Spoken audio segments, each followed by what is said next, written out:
Hello my CBSE champion बच्चों। तो आज का ये video joules law of heating के टॉप 10 न्यूमेरिकल्स के ऊपर है, क्योंकि इस टॉपिक से न्यूमेरिकल बन जाता है और बच्चों को इस चैप्टर से मतलब इस टॉपिक से जो न्यूमेरिकल आते हैं उनका आइडिया नहीं रहता। तो मैंने हर वेराइटी के न्यूमेरिकल्स देने की कोशिश की है इस वीडियो में, तो वीडियो को एंड तक जरूर देखिएगा। जब आप इलेक्ट्रिसिटी चैप्टर एनसीईआरटी से पढ़ेंगे तो इलेक्ट्रिसिटी चैप्टर में एक टॉपिक आता है heating effect of electric current. Heating effect of electric current का ही mathematical expression Joule's law of heating होता है। ठीक है, तो जूल्स ऑफ हीटिंग मतलब H equal to I square R T. तो ये जो फॉर्मूला हम पढ़ते हैं ये हीटिंग इफेक्ट का ही मैथमेटिकल एक्सप्रेशन है। तो heating effect of electric current यानी कि जब किसी इलेक्ट्रिकल डिवाइस से करंट फ्लो होगा यानी इलेक्ट्रिकल एनर्जी फ्लो होगी, तो उस एनर्जी का कन्वर्जन किस में हो जाएगा? हीट में हो जाएगा। और इसी हीट का हम यूज कर लेंगे, चाहे वो रूम हीटर हो, चाहे वो गीजर हो, इलेक्ट्रिक केटल हो, कपड़े प्रेस करने वाला आयरन हो। ये तमाम electric devices heating effect of electric current पे ही काम करते हैं। ठीक है, और जब इलेक्ट्रिक करंट यानी इलेक्ट्रिकल एनर्जी का हीट में कन्वर्जन होता है, तो जब हम इसका मैथमेटिकल एक्सप्रेशन बनाते हैं तो वो बनता है H equal to I square R T, है ना। और ये जो मैथमेटिकल एक्सप्रेशन होता है कि heat produce is directly proportional to the current का square, heat produce is directly proportional to the resistance and heat is directly proportional to the time up to which current flows in the circuit. इसी mathematical expression को Joule's law of heating कहते हैं। ठीक है, तो इस mathematical expression से conclusion क्या निकला? कंक्लूजन ये निकला कि जो हमारा हीटिंग इफेक्ट है, जूल्स लॉ ऑफ हीटिंग है, यानी जो mathematical expression of heating effect of electric current है, ये तीन चीजों पे डिपेंड करता है। यानी ये जो हीट प्रोड्यूस हो रही है, H का मतलब क्या है? हीट। ठीक है, और ये जो फॉर्मूला है इसमें H की वैल्यू किस में निकलेगी? जूल में निकलेगी। तो ये जो हीट प्रोड्यूस है ये आपका डायरेक्टली प्रोपोर्शनल होता है किसके? डायरेक्टली प्रोपोर्शनल होता है कि स्क्वायर ऑफ द करंट के, डायरेक्टली प्रोपोर्शनल होता है रेजिस्टेंस ऑफ द सर्किट या वायर, और डायरेक्टली प्रोपोर्शनल होता है टाइम के, वो टाइम के जब तक करंट सर्किट में फ्लो होता है या रेजिस्टर में फ्लो होता है। तो आपसे ये पूछ सकता है what is joules law of heating. तो जूल्स लॉ ऑफ हीटिंग में फॉर्मूला लिखना पड़ेगा और फिर ये तीन चीजें लिखनी पड़ेंगी। तो ये जो तीन स्टेटमेंट हैं ये कहां से निकल कर आए हैं? ये इसी फॉर्मूले से तो निकल कर आया है। अगर हम H equal to I square R T कह रहे हैं, इसका मतलब H is directly proportional to I square, H is directly proportional to R and H is directly proportional to time. उसी को यहां स्टेटमेंट के फॉर्म में लिख दिया है। ठीक है, अब इसी फॉर्मूले पे बनता है न्यूमेरिकल, और वही हम पढ़ने जा रहे हैं top 10 numericals on joules law of heating. ठीक है, तो आइए पहला न्यूमेरिकल पढ़ते हैं। पहला न्यूमेरिकल क्या है? 100 joule of heat is produce each second in a 4 ohm resistance, find the potential difference across the resistor. किसी रेजिस्टर में जिसका रेजिस्टेंस कितना है? 4 ohm, 100 joule of heat produce हो रही है कितने सेकंड में? 1 सेकंड में। ईच सेकंड का मतलब 1 सेकंड। तो उस रेजिस्टर के अक्रॉस कितना पोटेंशियल डिफरेंस अप्लाइड है? अगर ऐसा क्वेश्चन आएगा तो आप कैसे सॉल्व करेंगे? तो इसका आंसर है 20 वोल्ट, लेकिन ये आंसर आया कैसे वो बता देता हूं। ठीक है, तो आपको यहां अप्लाई क्या करना है? पहले ये देखो कि अगर आपको क्या चाहिए, पोटेंशियल डिफरेंस V चाहिए, तो I और R पता होना चाहिए। अब आपको R की वैल्यू तो पता है, I की वैल्यू नहीं पता है। अब I की वैल्यू कहां से लाएं? तो उसके लिए आप जूल्स लॉ ऑफ हीटिंग लगाओ, H equal to I square R T. H मतलब हीट, हीट दे रखा है जूल में, तो आपको H की वैल्यू पता है, R की वैल्यू पता है और टाइम पता है 1 सेकेंड। तो क्या निकल जाएगा? I करंट, और फिर करंट को इस ओम्स लॉ में रख देना तो आपका V निकल जाएगा। तो यानी आपको दो फॉर्मूले लगाने हैं, पहले जूल्स लॉ ऑफ हीटिंग का फॉर्मूला लगाना है और फिर उससे जो करंट निकला उसको ओम्स लॉ के फॉर्मूले में रखोगे तो पोटेंशियल निकल के आ जाएगा। ठीक है, तो चलिए पहले हम H equal to I square R T लगाते हैं। तो हमारा जो H है वो कितना है? 100 joule equal to I square निकालना ही है। रेजिस्टेंस की वैल्यू कितनी दे रखी है? 4 ओम, तो ये हो जाएगा 4 ओम और टाइम दे रखा है 1। ठीक है, तो यहां से अगर आप सॉल्व करोगे तो ये हो जाएगा 25 और आई स्क्वायर इज इक्वल टू 25, तो आई की वैल्यू कितनी आ जाएगी 5 एम्पियर। ठीक है, लेकिन अभी काम खत्म नहीं हुआ है, अब आपको पोटेंशियल निकालना है। तो पोटेंशियल क्या होता है, करंट इनटू रेजिस्टेंस। करंट की वैल्यू कितनी आ गई 5 एम्पियर और रेजिस्टेंस की वैल्यू कितनी थी 4 ओम, तो 5 4 जा 20, तो पोटेंशियल की वैल्यू कितनी आ गई 20 वोल्ट। और यही हमारे इस क्वेश्चन का क्या था, यही हमारे इस क्वेश्चन का आंसर था। ठीक है, तो ऐसे क्वेश्चन आ सकते हैं, हो सकता है ऑब्जेक्टिव में आ जाए 1 नंबर में या सब्जेक्टिव में 2 नंबर में आ जाए, क्योंकि थोड़ा छोटा क्वेश्चन है। ठीक है, तो 3 या 5 नंबर में नहीं आएगा। चलिए अगले क्वेश्चन पे चलते हैं। ये क्वेश्चन एग्जाम में भी आया हुआ है, एनसीईआरटी में भी दिया हुआ है, बहुत इंपॉर्टेंट है। आपको क्या बोला है, calculate the heat generated while transferring 96,000 coulomb of charge in 1 hour through a potential difference of 50 volt।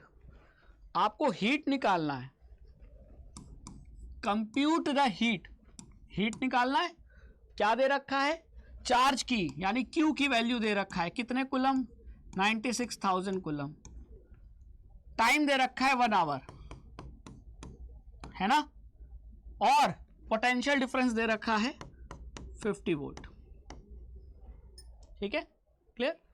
अब आप ये बताओ कि मैं इसे कैसे सॉल्व करूंगा। सॉल्व करो, वीडियो को पॉज करके सॉल्व करो। ठीक है, पॉज कर दिया, चलो सॉल्व करो। आंसर आ गया आपका, अगर आपका आंसर आ गया है तो मेरे आंसर से मैच कर लीजिए। ठीक है, तो आंसर आएगा इसका 4.8 इंटू 10 की पावर 6 जूल। लेकिन कैसे आएगा सर, तो देखो मैं बताता हूं। मैं I को क्या लिख सकता हूं, Q/T लिख सकता हूं, लिख सकता हूं, हाँ सर लिख सकते हैं।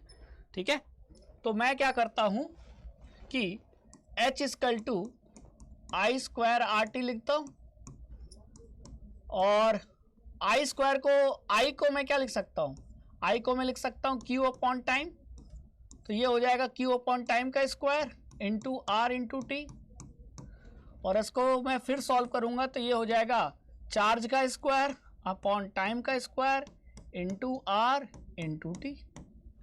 ठीक है, क्लियर। अब यहां टाइम से एक टाइम कट गया, टाइम से टाइम कट गया, क्लियर। तो क्या बचा, अब आपके पास बचा है Q square upon time into R। ठीक है, क्लियर। अब एक चीज और देखो, मैं Q का स्क्वायर है तो एक Q ले लेता हूं, एक Q को अलग लिख देता हूं, Q स्क्वायर को मैं Q इंटू Q लिख सकता हूं, हाँ डन। अब आपके पास तीनों चीजें हैं, आपके पास Q भी है, T भी है, V भी है। ठीक है, तो अब आप सॉल्व कर सकते हो। क्या, अब आप देखो कैसे सॉल्व करोगे। Q/T को क्या लिख सकते हो, करंट, तो ये हो जाएगा I into Q into R,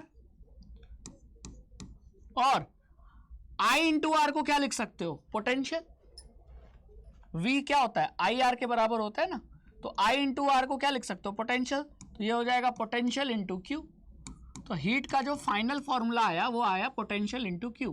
ठीक है, तो यहां मैं लिख देता हूं पोटेंशियल कितना है 50 और चार्ज कितना है 96,000 कुलम, तो इसको मल्टीप्लाई करोगे तो ये हो जाएगा 5 6 जा 30।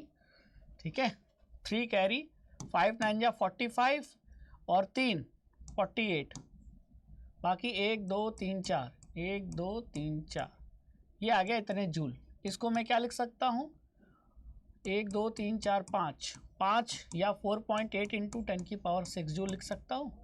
ये मेरा आंसर आ गया।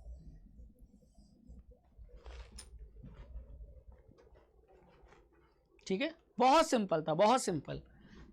H इक्वल टू क्या होता है, I square into R into T होता है कि नहीं, तो इसको मैं लिख सकता हूँ I स्क्वायर को मैं I इंटू I लिख सकता हूँ, तो ये फॉर्मूला थोड़ा ऐसा बदल गया। अब I इंटू R क्या होता है, पोटेंशियल, तो मैं इसको लिख सकता हूँ I into V into T। ठीक है, क्लियर। अब आपको क्या नहीं पता था, अब आपको v मिल गया, t मिल गया। i को मैं क्या लिख सकता हूं, q बाई टी, तो ये हो जाएगा q upon T into V into T, तो t से t कट गया, तो फाइनली एक्सप्रेशन क्या आया, charge into potential equal to heat, charge into potential equal to heat. तो चार्ज दिया था 96,000 कूलम, पोटेंशियल दिया था 50, दोनों को मल्टीप्लाई किया तो मेरा आंसर आ गया 4.8 इंटू 10⁶ जूल।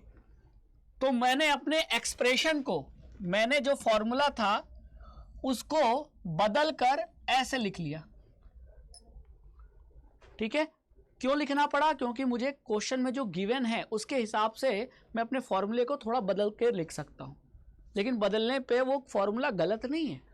अगर मैं इसको ऐसे लिख सकता हूं तो इसमें कोई गलती नहीं है, और मैंने आपको पूरा स्टेप वाइज भी बता दिया कि मैंने ऐसा कैसे लिखा है, यहां भी बताया है और यहां भी बताया, ठीक है, कि आई स्क्वायर को मैं आई इंटू आई लिख सकता हूं।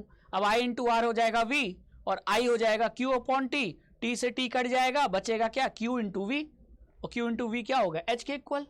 तो क्यू की वैल्यू दे रखा था 96,000, वी की वैल्यू दे रखा था 50 वोल्ट, मल्टीप्लाई कर दिया। यहां इसका मतलब टाइम का कोई रोल नहीं था, ये बस आपको परेशान करने के लिए दिया था, ठीक है।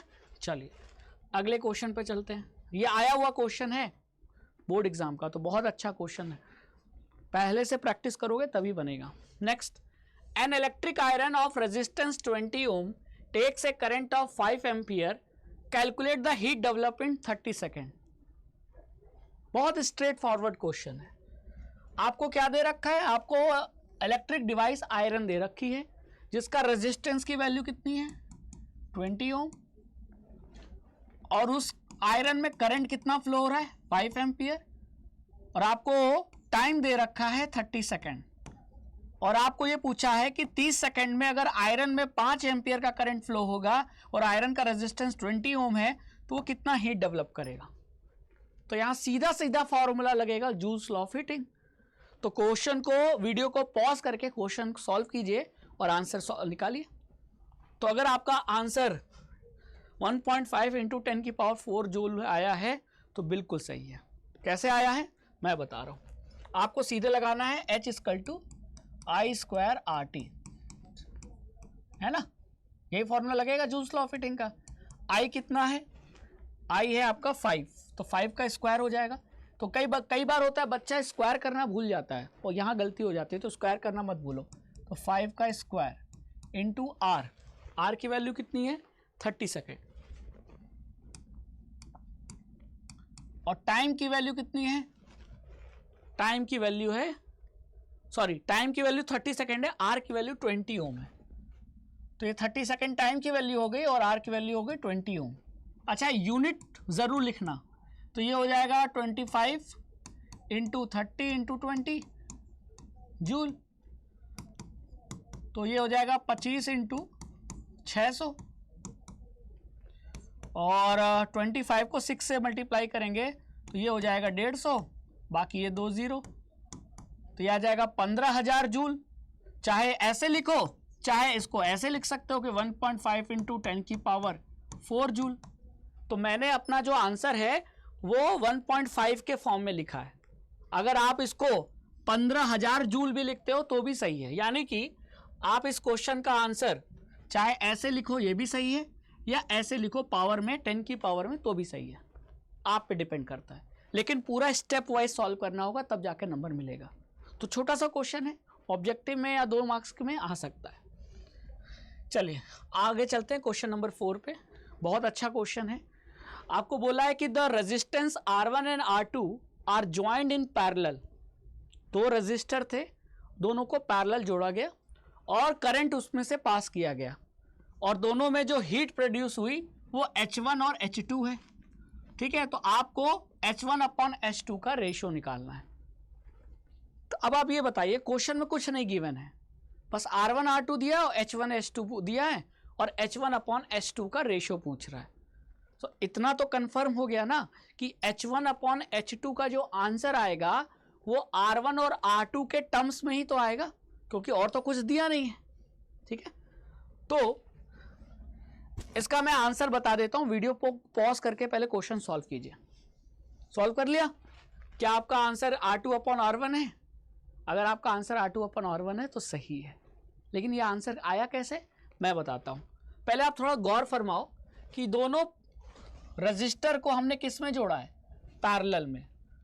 तो इसको थोड़ा डायग्राम के फॉर्म में समझेंगे। ये हो गया R1, ठीक है, और ये हो गया आपका रजिस्टर R2, ठीक है। इसमें जो हीट प्रोड्यूस हो रही है वो H1 है, और इसमें जो हीट प्रोड्यूस हो रही है वो H2 है ना? क्लियर? अब आप ये बताइए कि अगर हम ऐसे रजिस्टर को किसी बैटरी या सेल से जोड़ेंगे तो जो बैटरी या सेल का पोटेंशियल है वही पोटेंशियल R1 और R2 का भी होगा कि नहीं? क्योंकि पैरेलल में पोटेंशियल क्या होता है? सेम। तो जब यहां हमको दिख रहा है कि दोनों पैरेलल में कनेक्टेड है, तो ये वाला जो फॉर्मूला है जूल्स लॉ ऑफ हीटिंग का, इसको थोड़ा सा बदलना पड़ेगा, क्योंकि यहां एक चीज हमको पता है कि पैरेलल में V सेम होता है, पैरेलल में V सेम होता है। तो जब पैरेलल में V सेम होता है तो मेरे इस फॉर्मूला में V यानी पोटेंशियल कहीं मेंशन है? नहीं मेंशन है। मेरे पास करंट, इस फॉर्मूले में करंट है जिसका कहीं मेंशन या जिक्र ही नहीं है। तो मैं अपने फॉर्मूले को थोड़ा सा बदल लूं, और ऐसा बदलूं कि मेरे फॉर्मूले में कहीं ना कहीं V आ जाए, तो मेरा काम बन जाएगा। तो मैं इसे कैसे बदलूं कि V आ जाए? बहुत सिंपल है। I स्क्वायर को मैं I इंटू आई लिख सकता हूं। हाँ सर लिख सकते हैं। तो बचा क्या? R और T। अब I इंटू आर को क्या लिख सकता हूं? बताओ बताओ क्या लिख सकता हूं? तो आप कहोगे सर इसको तो मैं V लिख सकता हूं, तो ये हो जाएगा, ठीक है, लिख सकता हूं कि नहीं? और I को मैं ओम्स लॉ के हिसाब से क्या लिख सकता हूं? तो V equal to I R होता है, तो I को मैं क्या लिख सकता हूं? V/R। तो मैंने ये वैल्यू यहां पुट कर दी, तो H इक्वल टू आई हमने ओम्स लॉ से ले लिया, तो ये हो जाएगा V/R into V into T, ठीक है। तो फाइनली ये फॉर्मूला बन गया V²/RT। तो ये जो फॉर्मूला शुरू में था जूल्स लॉ ऑफ हीटिंग का, इसको मैंने बदल लिया ऐसे फॉर्मूले में जिसमें V आता हूं, ठीक है। अब आप ये देखिए कि दोनों रजिस्टर के लिए V की वैल्यू क्या है? सेम, और दोनों के लिए टाइम भी सेम होगा। ऐसा तो है नहीं किसी के लिए 1 घंटा का देख रहे हैं तो अगले के लिए 2 घंटे का देखेंगे, दोनों के लिए 1 आवर, मतलब टाइम भी सेम। तो जब V और T सेम है तो फिर H किस पे डिपेंड करेगा? H डिपेंड करेगा केवल R पे, और ये R 1/R है ना। तो यानी कि यहां से कंक्लूजन क्या निकला? यहां से कंक्लूजन ये निकला कि जो हीट है वो 1/R के डायरेक्टली प्रोपोर्शनल है। तो इससे कंक्लूजन ये निकला कि अगर मैं H1/H2 करूंगा तो ये किसके इक्वल होगा? R2/R1 के, क्योंकि इनवर्सली प्रोपोर्शनल है। अगर इधर 1/2 है तो उधर 2/1 होगा। तो मेरा आंसर आ गया, यही तो आंसर था, R2/R1, ठीक है। तो अब आपको यहां गौर फरमाना था कि क्वेश्चन में पैरेलल दिया था, और यहां जो जूल्स लॉ ऑफ हीटिंग का जो फॉर्मूला है वो फॉर्मूले को मैंने थोड़ा बदल लिया, क्योंकि यहां करंट है और करंट सीरीज में सेम होता है, पैरेलल में पोटेंशियल सेम होता है। तो जो चीज सेम होता है फॉर्मूला उसमें बदल लो, तो बदल लिया। अब V भी सेम, T भी सेम, तो H केवल किस पे डिपेंड करेगा? R पे। तो H और R आपस में क्या है? इनवर्सली प्रोपोर्शनल, तो वो हमने लिख लिया। तो यहां से H1/H2 किसके बराबर आया? R2/R1 के। हमसे क्या पूछा था? हमसे H1/H2 की वैल्यू पूछा था, तो हमारा आ गया आंसर। अगर ये क्वेश्चन में ये रहता कि दोनों रजिस्टर सीरीज में हैं, तो सीरीज में करंट सेम होता है, तब हमें इसको बदलने की जरूरत नहीं पड़ती, क्योंकि तब आपका सीरीज में भी सेम हो जाता, सीरीज में करंट सेम, टाइम सेम, तब आपका जो हीट है वो आर के डायरेक्टली प्रोपोर्शनल हो जाता। लेकिन ये तब होता जब सीरीज में होता, लेकिन क्वेश्चन में सीरीज में नहीं, पैरेलल में दिया था, तो हमने फॉर्मूले को बदल लिया। ठीक है, चलिए नेक्स्ट अगले क्वेश्चन पे आ जाते हैं। ये क्वेश्चन नंबर क्या था, 4 ही तो था। अच्छा, ये क्वेश्चन नंबर 5 होगा। डन। चलिए, तो क्या लिखा है, an electric motor takes 5 ampere from a 220 volt line, determine and the energy in joule, determine the energy in joule consumed by motor in 2 hour। आपको ये बताना है कि एनर्जी कितनी कंज्यूम हुई, बताइए एनर्जी। अब देखो यहां थोड़ा सा डिफरेंट है, एनर्जी को, हीट भी एनर्जी है, हीट भी एनर्जी है। तो जब आप जूल्स लॉ ऑफ हीटिंग लिखते हैं तो H equal to I square RT लिखते हैं। तो हीट क्या है, एक तरीके की एनर्जी। तो यहां भी आपसे क्या पूछा है, डिटरमाइन द एनर्जी, एनर्जी निकालने को पूछा है। तो कैसे निकालोगे, निकालो वीडियो को पॉज करके। तो क्या आपका आंसर ये आया है, अगर ये आया है तो बिल्कुल सही है, लेकिन ये आया कैसे, अब मैं बताता हूं, सॉल्व करके दिखाता हूं। तो देखो सिंपल सी चीज है, आपको दिया क्या है, गिवन क्या है, आपको करंट की वैल्यू दे रखी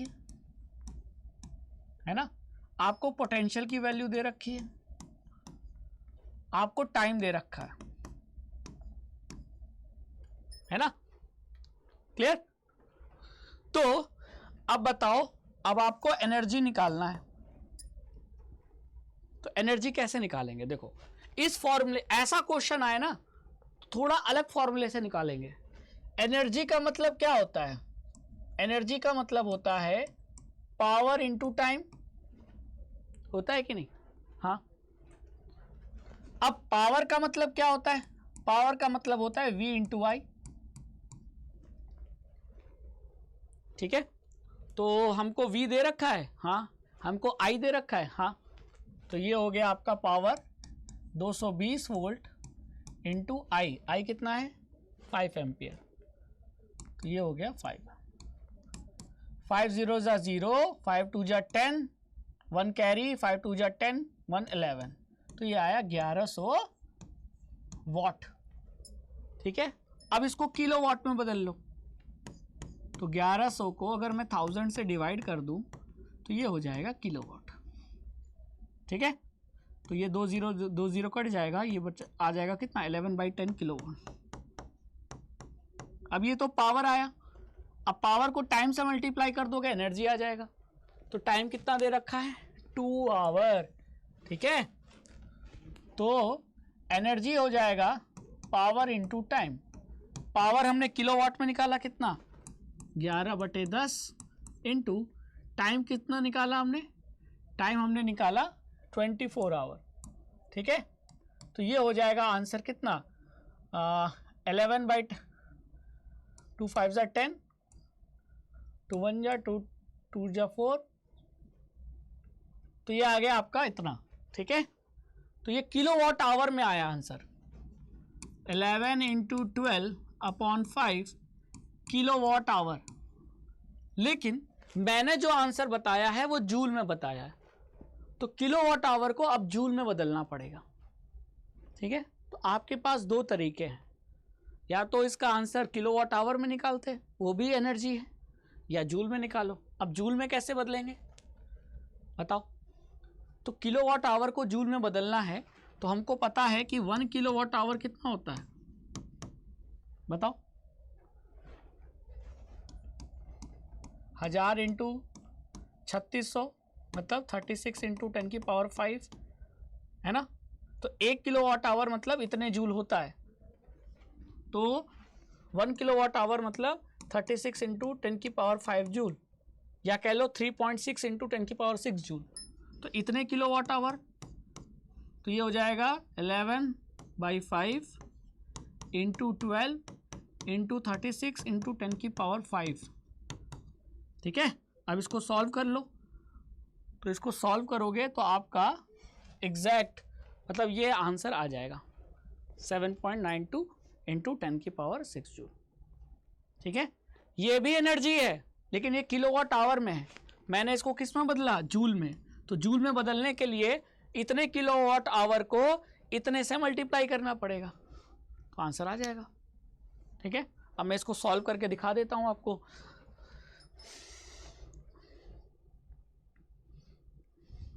ये है 11 इंटू 12 इंटू 36 डिवाइडेड बाई 5। ठीक है,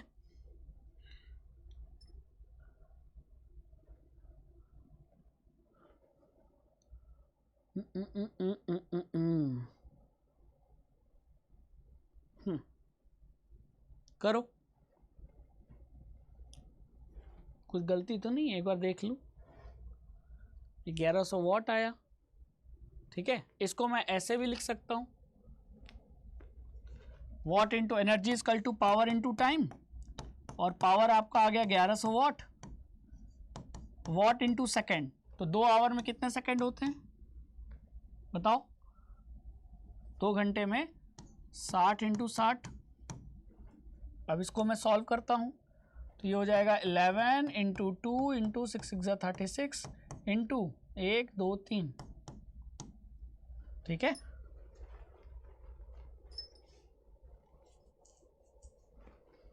तो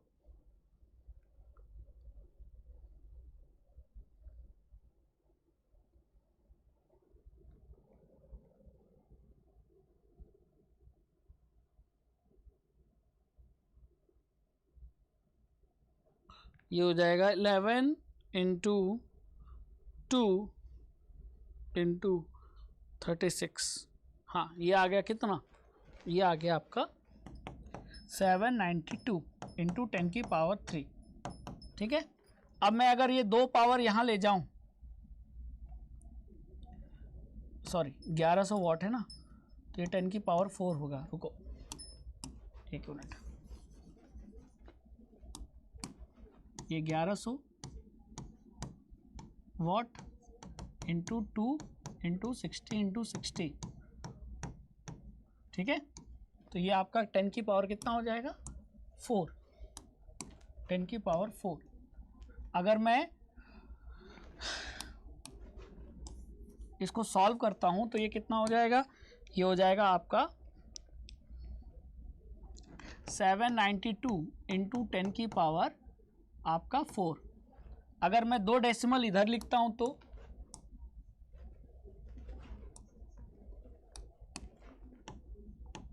अगर मैं 2 डेसिमल इधर लगा देता हूं तो ये हो जाएगा 7.92 इंटू 10 की पावर 6 जूल। वही आपका आंसर है। ठीक है, तो 2 तरीके से कर सकते हो, किलोवाट आवर में निकालो फिर जूल में बदलो, या पावर को वाट में बदल दो।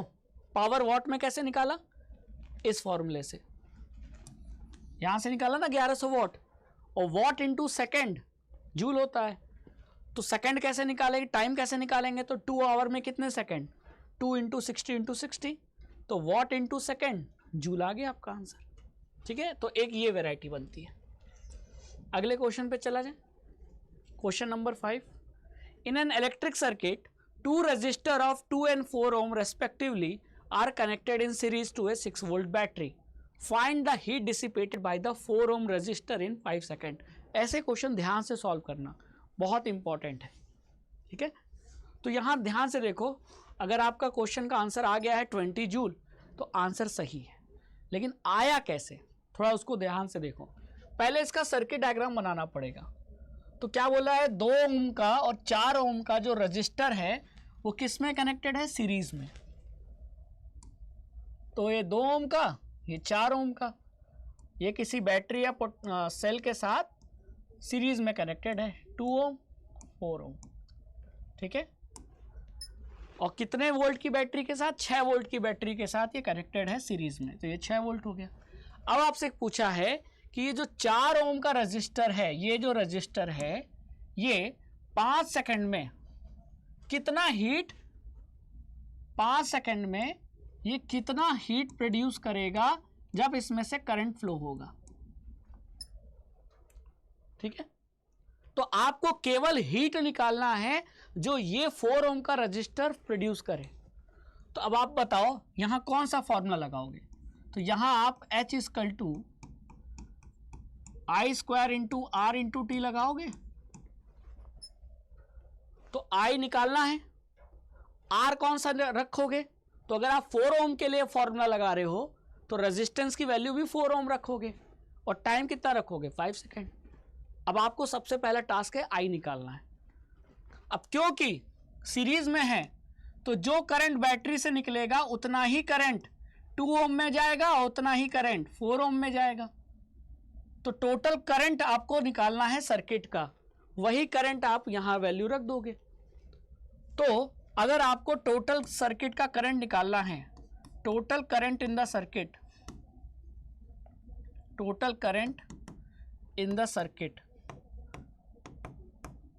तो आप कैसे निकालोगे? टोटल करंट को मैंने I मान लिया, तो I equal to V upon R लिख सकते हो अकॉर्डिंग टू ओम्स लॉ, क्योंकि V equal to I into R होता है, तो I equal to V upon R। अब V मतलब सर बैटरी का पोटेंशियल कितना है? 6। अब यहां R कौन सा रखोगे? पूरे सर्किट का कि 4 ओम? अब यहां ध्यान रखना है क्योंकि आप करंट टोटल सर्किट का निकाल रहे हो, आप करंट पूरे सर्किट का निकाल रहे हो, तो R भी टोटल रेजिस्टेंस रखोगे, केवल 4 नहीं रखोगे। तो यहां आपको जो R रखना है वो पूरे सर्किट का रखना है, यानी R इक्विवेलेंट। और R इक्विवेलेंट कितना आएगा आप ही बताओ? तो R इक्विवेलेंट ये दोनों सीरीज में हैं, तो 2 + 4 यानी 6 ओम। तो यहां आपको 6 ओम रखना है, तो यह आंसर आ जाएगा कितना? 1 एम्पियर। 1 एम्पियर यानी सर्किट में कितना करंट फ्लो हो रहा है? 1 एम्पियर। तो यानी I की वैल्यू पता चल गई। तो जो बैटरी से करंट निकलेगा 1 एम्पियर, वही 2 ओम में भी जाएगा, वही 4 ओम में भी जाएगा। अब आप यहां फोकस करो, आपको 4 ओम में कितना करंट आ गया? 1 का स्क्वायर इंटू R। अब R आप 6 नहीं रखोगे, 6 का यूज कर लिया। अब आपको heat dissipated by 4 ohm resistor निकालना है, तो यानी 4 ओम का पूछ रहा है तो रेजिस्टेंस भी 4 ओम रखोगे। टाइम कितना हो गया? 5। तो ये हो गया H, तो 1 का स्क्वायर 1 इंटू 4 इंटू 5 है ना, तो ये 5 4 जा 20 जूल। ये आपका आंसर आ गया। और मैंने पहले ही बोला था कि जब भी हम जूल्स लॉ ऑफ हीटिंग का फॉर्मूला लगाएंगे तो जो हीट है वो जूल में निकलेगा। तो आगे हमारा आंसर। बस ध्यान रखना है कि यहां हमने R कौन सा लिया है और यहां R कौन सा लिया है। तो यहां R हमने पूरे सर्किट का लिया है क्योंकि करंट पूरे सर्किट का निकाल रहे हैं, लेकिन हीट निकालते समय हमने R वो लिया जो क्वेश्चन में पूछा है। तो क्वेश्चन में पूछा है कि heat dissipated by 4 ohm resistor, तो हमने रेजिस्टेंस की वैल्यू 4 ओम रखी। ये अंतर है, ठीक है। चलिए अब आते हैं अगले क्वेश्चन पे। अगला क्वेश्चन पिछले क्वेश्चन से मिलता जुलता है, बस एक अंतर है। अंतर यह है कि अब वही 2 ओम और 4 ओम का रजिस्टर अब सीरीज में कनेक्टेड नहीं है, पैरेलल में कनेक्टेड है। तो अब 4 ओम का रजिस्टर 5 सेकेंड में कितना हीट प्रोड्यूस करेगा? तो पिछला क्वेश्चन और इस क्वेश्चन में डाटा सेम है, बस अंतर यह है कि पिछले क्वेश्चन में दोनों रजिस्टर सीरीज में कनेक्टेड थे और यहां पैरेलल में कनेक्टेड है। अब सॉल्व कीजिए वीडियो को पॉज करके और बताइए आंसर क्या होगा। तो अगर आपका आंसर 45 जूल आया है तो बिल्कुल सही है, नहीं तो गलत है। अब 45 जूल आया कैसे? तो अगेन सबसे पहले क्या करोगे? सबसे पहले इसका सर्किट बनाओ। डायग्राम नहीं बनाओगे तो बनेगा नहीं, ठीक है।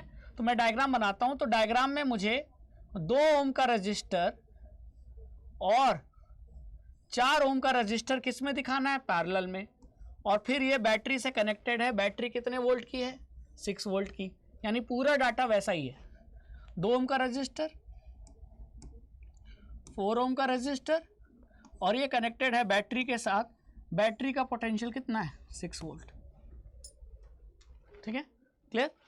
अब आपसे पूछा है कि ये 4 ओम का रजिस्टर कितना हीट प्रोड्यूस करेगा, कितने सेकंड में?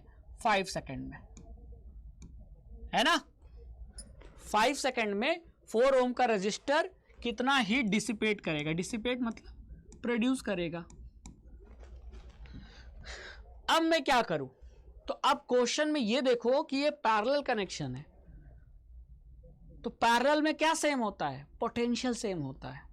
तो आप अपना जो हीट का फॉर्मूला लिखोगे उसमें V वाला वैल्यू आना चाहिए। तो अगर मैं H equal to I square RT लगाऊंगा तो यहां लगाओगे तो फिर थोड़ी दिक्कत हो जाएगी। क्यों? क्योंकि फिर आपको I निकालना पड़ेगा, क्योंकि इसका I और इसका I दोनों में करंट की वैल्यू सेम थोड़ी होगी, क्योंकि पैरेलल में करंट सेम नहीं होता, सीरीज में सेम होता है। तो पिछले क्वेश्चन में हमको दिक्कत नहीं आई। क्यों? क्योंकि पिछले क्वेश्चन में दोनों रजिस्टर सीरीज में थे, तो हमने ये वाला formula directly joules law of heating का लगा दिया, क्योंकि आई की वैल्यू दोनों के लिए सेम है। ठीक है, लेकिन यहां आई की वैल्यू सेम नहीं है, तो मैं जूल्स लॉ ऑफ हीटिंग को कैसे लगाऊं? लेकिन मुझे पता है कि जब दोनों पैरेलल में हैं तो क्या सेम होता है? V। तो मैं अपने फॉर्मूले को बदल लेता हूं। तो आई स्क्वायर RT को मैं क्या लिख सकता हूं? V स्क्वायर अपॉन RT लिख सकता हूं। कैसे? अरे I की जगह क्या? V बाई R, तो V बाई R का स्क्वायर मतलब V square upon R square, और फिर एक R इस R से कैंसिल हो जाएगा तो नीचे एक सिंगल R बचेगा। तो ये फॉर्मूला बदल कर हो गया V स्क्वायर अपॉन RT। ठीक है, ये फॉर्मूले को हमने बदल लिया। अब जो भी होगा इस फॉर्मूले से ये क्वेश्चन सॉल्व होगा। और ये फॉर्मूला हमें किस पे लगाना है? 4 ओम के रजिस्टर पे, 4 ओम के कि 2 ओम पे? तो हमसे हीट पूछा है 4 ओम का, तो ये फॉर्मूला 4 ओम पे लगाना है। तो 4 ओम के लिए पोटेंशियल की वैल्यू क्या हो जाएगी? जो सर्किट का पोटेंशियल है, क्योंकि पैरेलल में पोटेंशियल सेम होता है। तो V की वैल्यू हो जाएगी 6, R की वैल्यू 4 और टाइम 5 सेकेंड दे रखा है। अब यहां आपको करंट नहीं निकालना पड़ा, लेकिन अगर आप ये वाला फॉर्मूला लगाते इस क्वेश्चन में तो आपको फिर 4 ओम में कितना करंट जा रहा है वो निकालना पड़ता। लेकिन अब आपको कुछ नहीं करना है, डायरेक्ट फॉर्मूला लगा देना है। तो अब आप लगाइए formula H equal to V square. V कितना हो जाएगा? 6। तो आप कहोगे 6 तो बैटरी का है। अरे भैया, पैरेलल में जो बैटरी का पोटेंशियल होता है वही रजिस्टर का होगा। तो 4 ओम का पोटेंशियल कितना हो गया? 6। तो ये 6 का square upon R 4 ohm into time 5 second. तो 6 6 जा 36, 4 9 जा 36 और 9 5 जा 45। यह आ गया आपका आंसर 45 जूल। तो ध्यान रखना, जब पैरेलल का क्वेश्चन होगा तो इस फॉर्मूले से सॉल्व करना, अपने जूल्स लॉ ऑफ हीटिंग वाले फॉर्मूले को थोड़ा बदल लेना। ठीक है, चलिए नेक्स्ट क्वेश्चन नंबर 7। आपको क्या बोला है? हीट प्रोड्यूस कितना है ये निकालना है, और आपको 5 एम्पियर करंट की वैल्यू दे रखा है, रेजिस्टेंस की वैल्यू दे रखा है, और करंट की और टाइम दे रखा है। अब वीडियो को पॉज करके सॉल्व करो। अगर आपका आंसर 75,000 जूल है तो आपका आंसर सही है, लेकिन आया कैसे, है ना? तो आइए सॉल्व करते हैं, देखते हैं। यहां आपको करंट की वैल्यू दे रखा है 5 एम्पियर, बहुत बढ़िया। और क्या देखा? रेजिस्टेंस दे रखा है। तो रेजिस्टेंस किस में होना चाहिए? ओम में। यहाँ क्या दे रखा है? किलो ओम में। अब बच्चे क्या गड़बड़ करते हैं? डाटा सीधे रख देंगे। अरे देखो तो किलो ओम है, तो 0.05 किलो ओम है, तो इसे ओम में बदलोगे तो क्या मल्टीप्लाई करोगे? 1000 मल्टीप्लाई करोगे, तो 1000 से मल्टीप्लाई करोगे तो ये हो जाएगा 50 ओम। और टाइम कितना है? 1 मिनट। 1 मिनट को सेकंड में बदलना होगा, तो ये 60 सेकंड। ठीक है, तो आपके पास I आ गया, R आ गया, टाइम आ गया। अब लगा दो जूल्स लॉ ऑफ हीटिंग।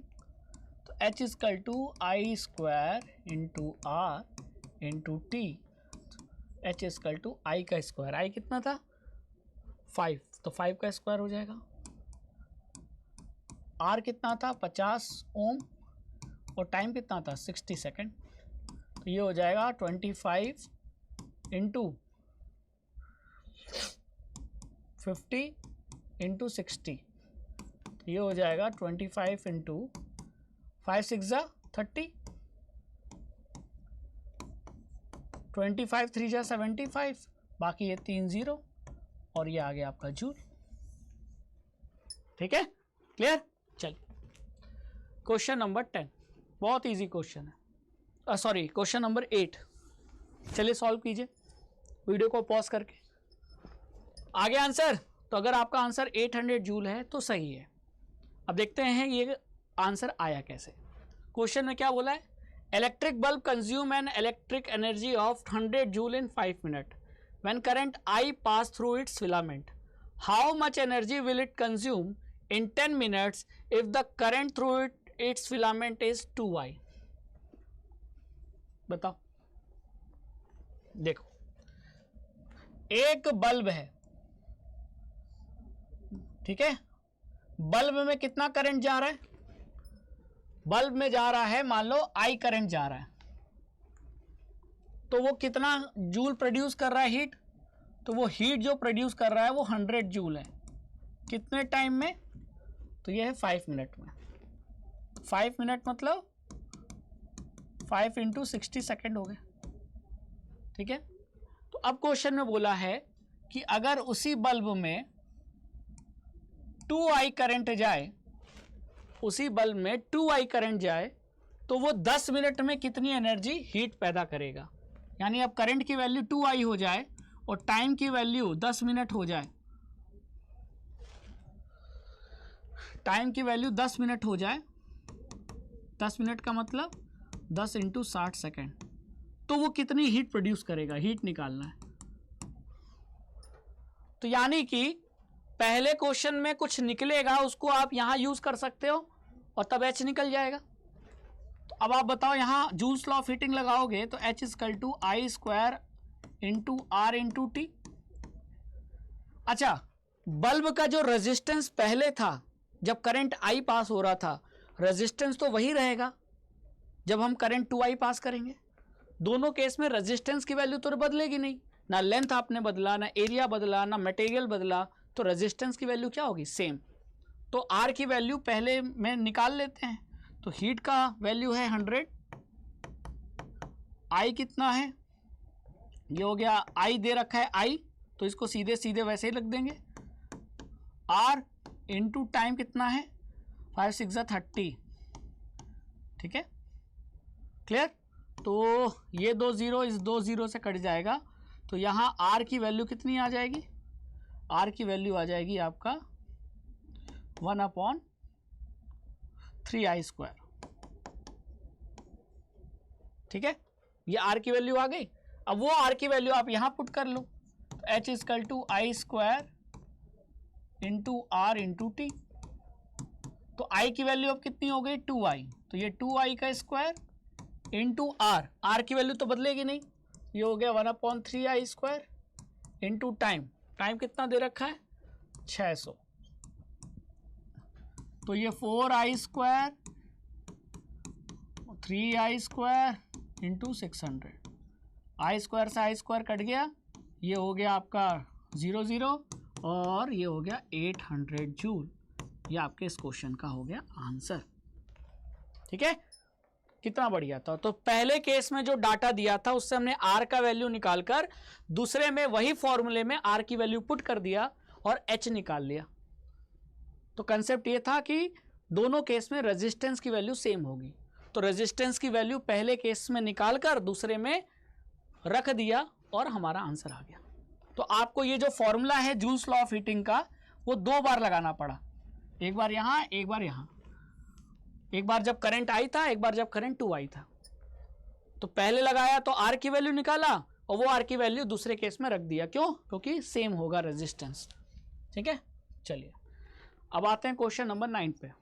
ये क्वेश्चन बोर्ड एग्जाम में आया हुआ है, सॉल्व कीजिए। क्या होगा इसका आंसर, इसका आंसर होगा 15,000 जूल। कैसे, देखो आपको क्या दे रखा है, सब कुछ तो दे रखा है, R की वैल्यू दे रखा है, I की वैल्यू दे रखा है, टाइम की वैल्यू दे रखा है, सिंपल लगा दो। कौन सा, joules law of heating, H = I² × R × T। तो I की वैल्यू कितनी है 5 एम्पियर, यानी 5 का स्क्वायर हो जाएगा। R की वैल्यू कितनी है 20 ओम, तो ये हो जाएगा 20 ओम। टाइम की वैल्यू कितनी है 30 सेकेंड, तो टाइम सेकेंड में है तो बदलना है नहीं, ये हो जाएगा 25 × 2 3 = 600, 25 6 = 150, तो ये हो गया 15,000 जूल। ठीक है, डायरेक्टली कुछ नहीं करना था, directly joules law of heating पे ये क्वेश्चन आया था objective.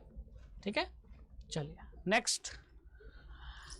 Electric heater of resistance 10 ohm draws a steady current of 5 ampere from the service mains for 2 hours. Find the power of this heater and amount of energy consumed by the heater in kilowatt hour. तो ये भी energy का question है, लेकिन यहाँ थोड़ा सा different formula लगेगा। ठीक है, तो आपको पहले क्या पूछा है, पावर पूछा है, तो पावर की फॉर्मूला क्या होता है, V इंटू आई। ठीक है, अब आपको V इंटू आई को मैं क्या लिख सकता हूं, आई स्क्वायर आर लिख सकता हूं, क्योंकि V equal to I R होता है, तो ये मैंने लिख दिया।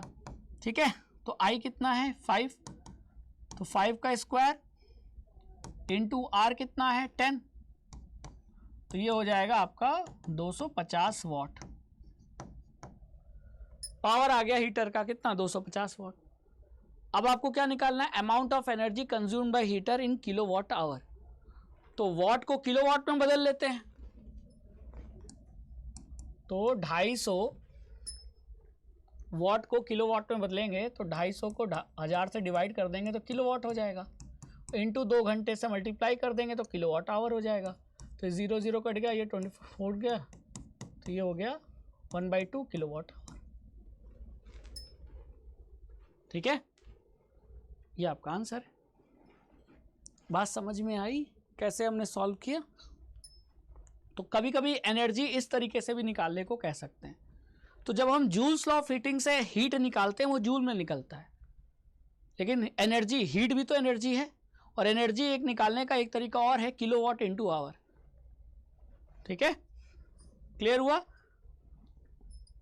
चलो, तो यहां से टॉप 10 न्यूमेरिकल्स हमने सॉल्व कर लिया है on joules law of heating. तो आई होप कि आपको ये वीडियो अच्छा लगा होगा, कंसेप्ट क्लियर हो गए होंगे। अब आप कैसा भी क्वेश्चन करो जूल्स लॉ ऑफ हीटिंग का, इसी पैटर्न पे आएगा। ठीक है, तो ऐसे ही मोर इंटरेस्टिंग वीडियो देखने के लिए आप राघवेंद्र सर के साथ चैनल पे बने रहिए, वीडियोस को देखिए, हमारे सेशन से जुड़िए और अपने बोर्ड एग्जाम की तैयारी फुल फ्लो में कीजिए। Thank you so much.